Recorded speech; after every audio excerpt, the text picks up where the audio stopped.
नमस्कार. पवित्र पोर्टलतर्फे एक नवीन सूचना आलेली आहे.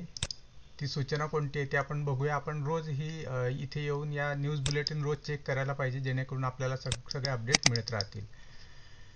या सूचनेप्रमाणे असं सांगितलं आहे की उमेदवारांना जर पात्रतेनुसार प्राधान्यक्रम उपलब्ध होत नसतील, त्यांनी आपले विषय बघावे, कॅटेगरी बघावे, वय बघावे. त्याप्रमाणे आपल्याला जर काही एकही पसंतीक्रम उपलब्ध होत नाही किंवा कमी होत आहे असं वाटत असेल, तर आपल्याला तातडीने आपण विभागाने दिलेला जो ईमेल आहे त्या ईमेलवर आपलं समस्या कळवायची आणि त्याच्यावर आपलं नाव आणि परीक्षा क्रमांक जरूर लिहायचा आहे.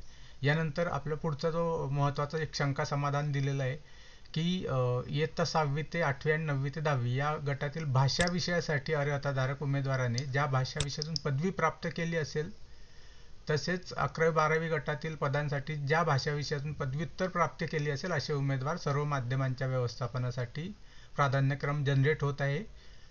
हे झालेलं तर आपण हे लॉक करण्यास हरकत नाही. याचा अर्थ असा आहे की आपण 6वी ते 8वी आणि 9वी ते 10वी साठी समजा तुम्ही हिंदी या विषयातून तुम्ही पदवी घेतलेली आहे आणि तुम्ही पदव्युत्तर समजा मराठी विषयातून घेतली आहे, तर 6वी ते 8वी 9वी ते 10वी हिंदी विषयासाठी तुम्ही अप्लाय करू शकता आणि 11वी-12वी साठी मराठी विषयातून अप्लाय करू शकता, मराठी विषयाच्या जागेसाठी अप्लाय करू शकता, असा याचा अर्थ या ठिकाणी दिसतोय.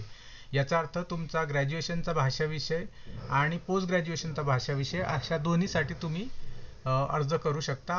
अशा पद्धतीचा आशय हा या शंका समाधानामध्ये दिसत आहे. त्यानंतर इथे काही शाळा महाविद्यालयांमधल्या जागा कोर्ट केस चालू असल्यामुळे का त्याच्याविषयीचा निर्णय झालेला नाही, याचा अर्थ त्या उपलब्ध झालेल्या नाहीत आता. आणि हा रोस्टरच्या संदर्भात आहे, बिंदू नामावलीच्या संदर्भात आहे की ज्या माध्यम निहाय असतात, इंग्लिश मिडियमची वेगळी असेल, मराठी मिडियम वेगळी, उर्दू किंवा कानडी अशा वेगवेगळे जे काही माध्यमाच्या शाळा आहेत त्यांच्या प्रत्येकाचं वेगवेगळे रोस्टर असणार आहे. आणि ज्या